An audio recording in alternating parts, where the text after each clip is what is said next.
lot of brands are trying to grow with customers they still don't fully understand. They see the demographic shifts. They see that growth is coming from growth communities and which brands are winning by serving those consumers well. So they activate their strategy to reach those growth communities, which are multicultural, multigenerational, and other underrepresented and underserved audiences with a lot of influence. So they launch these campaigns, they increase their budgets, they build partnerships, rework creative, maybe even bring in new agencies expecting growth to follow. But that often doesn't work as expected. All the promised results don't materialize. And the reason why? The marketing gets ahead of the experience. Customers engage once, but they don't stay. Friction shows up in places the dashboard can't fully see because the problem was never just awareness. It was readiness, the kind of readiness that builds consistency, trust, and loyalty. So many brands are trying to market their way into growth they haven't prepared the business to sustain. And that's what this episode is about. I'm walking you through a framework called the Growth Readiness Map. It's a way to identify where your brand actually is today, why some brands see growth compound while others stall out, and what foundational work needs to happen first if you want customers to consistently feel, yes, this is for someone like me. We're going to get into all of it right after this short break.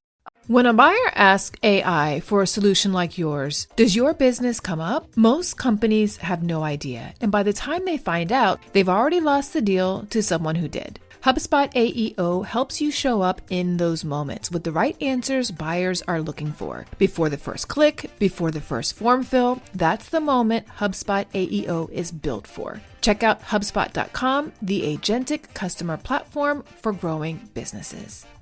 All right, so let's talk about what readiness looks like to engage growth communities effectively and how you can see where your brand is today. So I want you to picture a simple 2x2 in your mind, nothing fancy. On the horizontal axis, you've got general market on the left and identity relevant on the right. On the vertical axis, you've got foundation at the bottom and activation at the top. Those two dimensions, who you're really building for and whether your activation has the right foundation underneath it, end up determining whether your growth compounds or whether you're essentially gambling with the very customers you most want to reach and keep.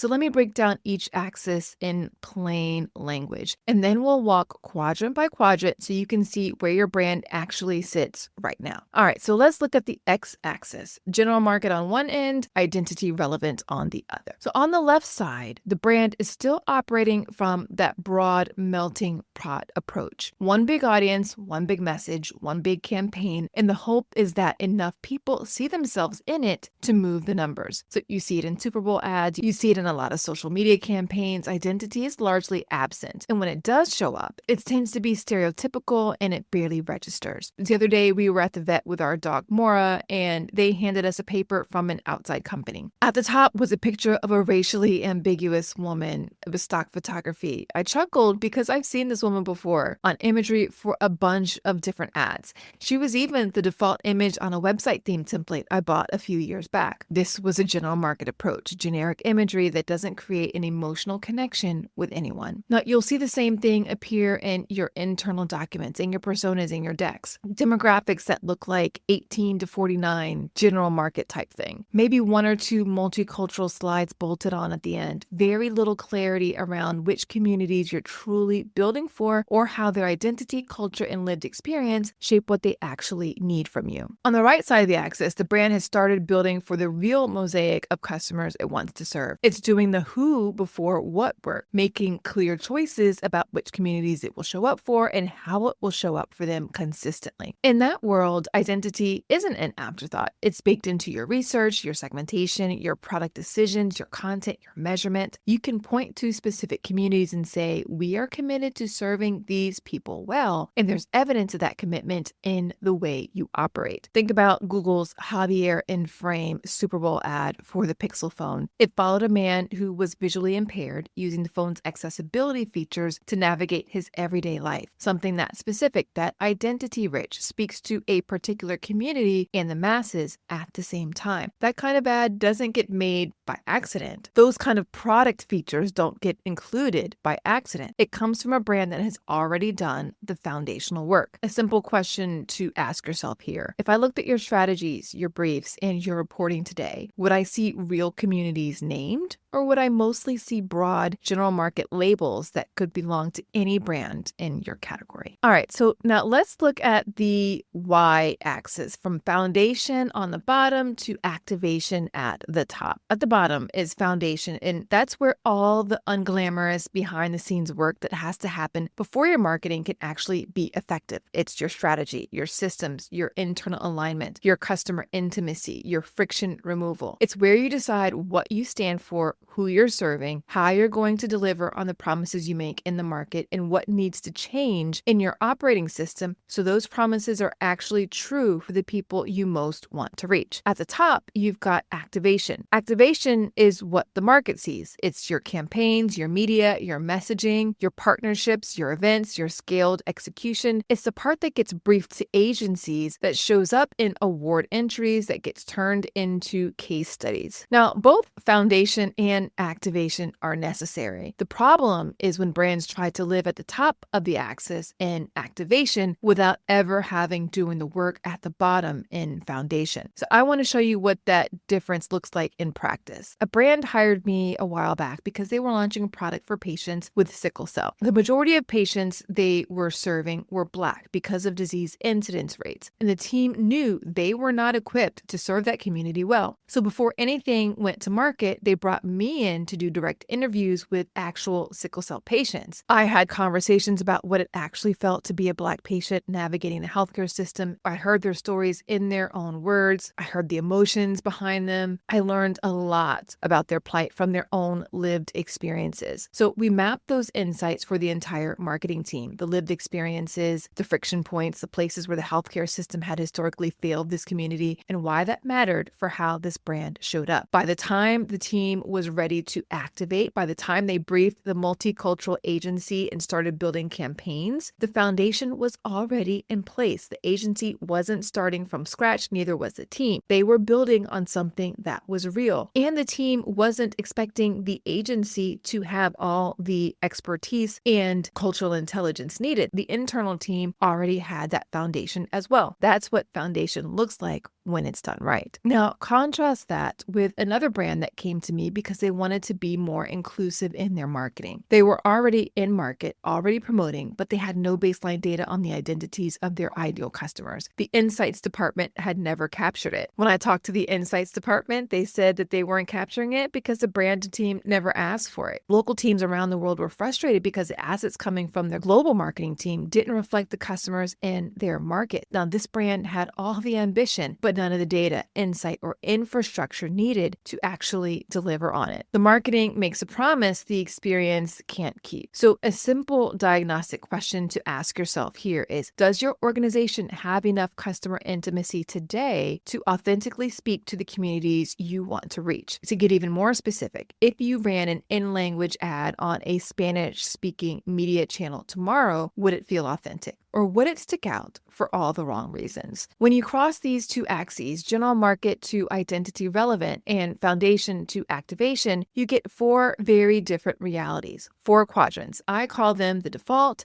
the build, the gamble, and the compounding. So let's walk you through each one. And as I do, I want you to notice which one feels most like your brand right now. So let's start with the default quadrant. That's the quadrant on the bottom left. General market plus foundation, meaning they're operating at the general market level and they're at the foundational level. And they're at the foundation level when it comes to reaching growth communities. This is where a lot of brands start and, quite frankly, where a lot of them stay. You're still in general market mode and the foundational work required to serve growth communities, well, hasn't really happened. The extent of their identity-based work is commenting, yes, queen, or slay on a viral TikTok video without even understanding that it's AAVE, not Gen Z slang. Or they're publishing a limited edition Pride merch collection for Pride Month without any real connection to the LGBTQ plus community the other 11 months of the year. Now, inside the business, things probably look familiar. You're using the same legacy personas you've used for years. Your KPIs are optimized for broad efficiency, not for whether specific communities actually feel seen. Identity shows up in a couple of slides or maybe in a one-off initiative, but it's not built into how you operate. These brands are also likely experiencing higher customer acquisition acquisition costs, lower ROI on ad spend, and slower growth overall. I do want to make sure that I say this to you. If you are in this quadrant, this isn't a moral judgment. This is not a failure. It's a starting point. A lot of brands are right here in this quadrant. The risk is staying here while the market continues to shift around you. When growth communities become more central to your category and your brand is still playing with an outdated map, irrelevance rarely announces itself. It just creeps in. So the next quadrant is called the build, and that's on the bottom right. This is where you are moving towards identity relevant and you're working on building a foundation. Here, the brand is doing foundational work to become identity relevant. So you're not just saying we care about growth communities, you're defining who those communities are. You're getting specific. You're listening differently. You're identifying friction, where customers are falling out, where they're not seeing themselves, where your systems make it hard for them to say yes. You're aligning teams across marketing, product, customer experience, and ops. You're mapping the identity-based customer experience for the communities you want to reach and redesigning what needs to change. You're developing a deep degree of customer intimacy. You are spending time in community with the people that you want to serve so you can understand more about their plight, identity-based friction, identity-based challenges, and how their experiences differ from other people without their identity as they go through various customer experiences and try to get their problem solved. You're probably bringing in partners and support to close any competency and customer intimacy gaps on your team. From the outside, being in the build quadrant doesn't always look glamorous. Your campaigns might not look dramatically different yet, but on the inside, the work is deep and transformation is happening. You're updating how you measure success. You're changing who your strategy says you serve. You're evolving how briefs are written, training teams, revising playbooks, refining your definition of who at every step. This is where transformation begins. After this short break, we're going to do a deep dive into the remaining two quadrants, as well as walk through what your next step should be based upon which quadrant you're in today.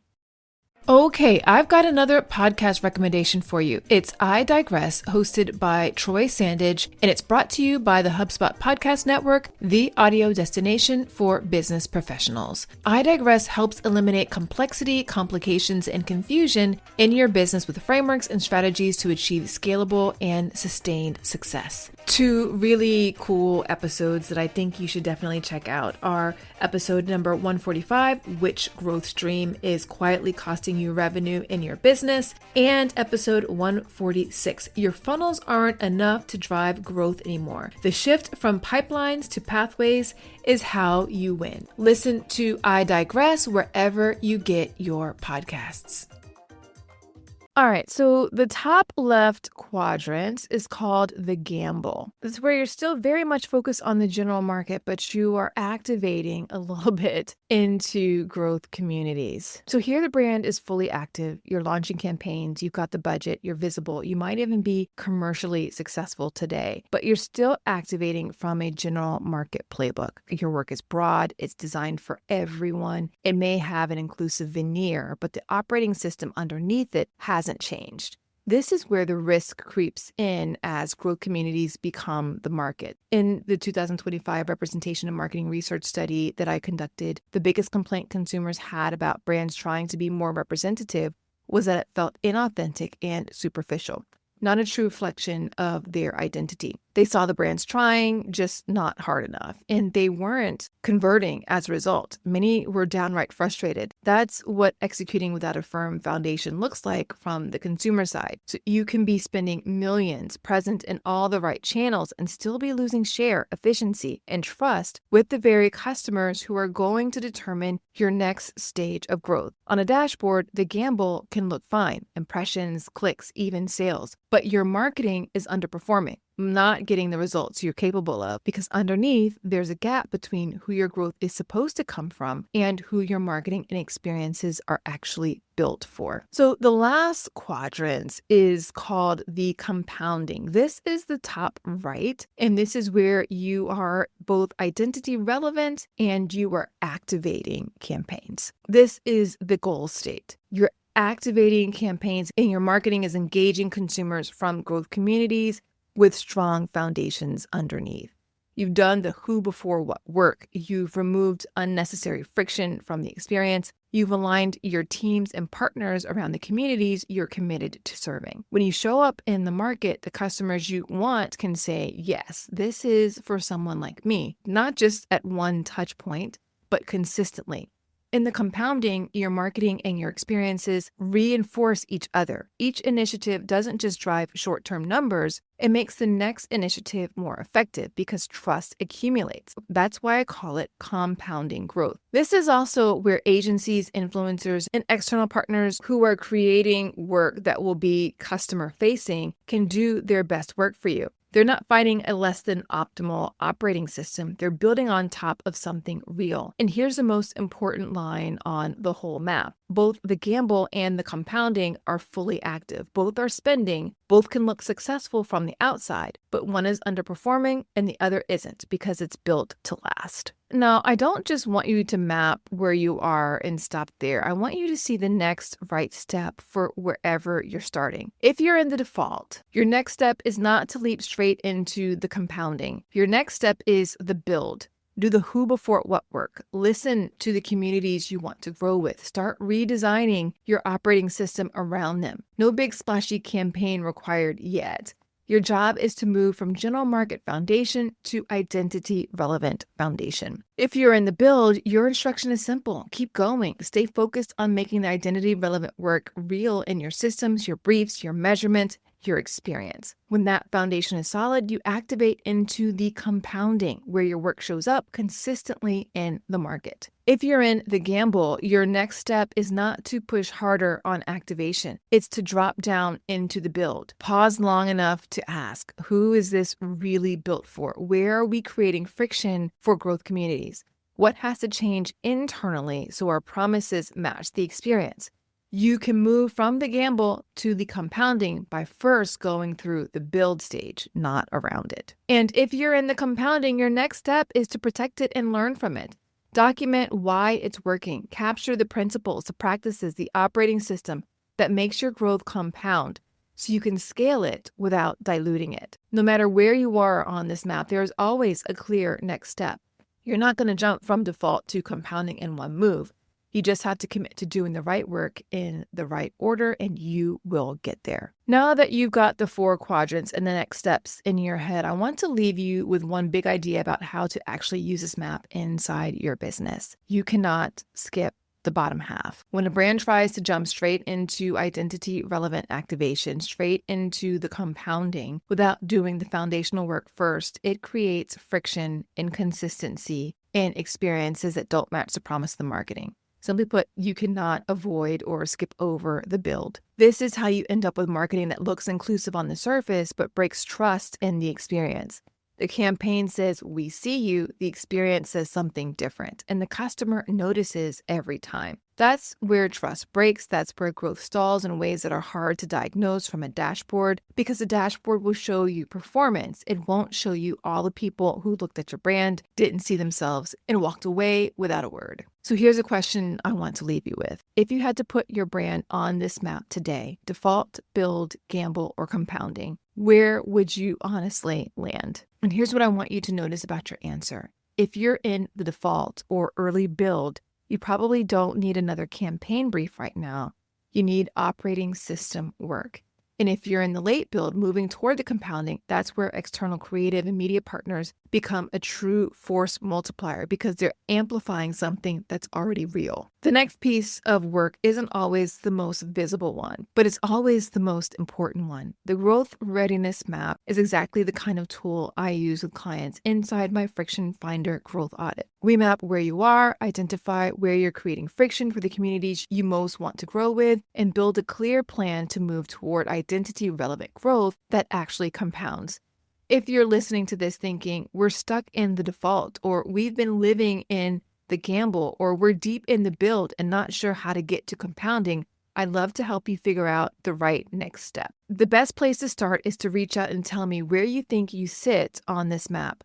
From there, we can decide together whether an audit, a roadmap, or a deeper retainer is the right fit for your brand. I'll drop my email in the show notes for you so you can access it easily, and we can go ahead and start the conversation from there. Until next time, remember, growth accelerates when you remove friction for your customers and for your business. Thanks so much for listening. Talk to you soon.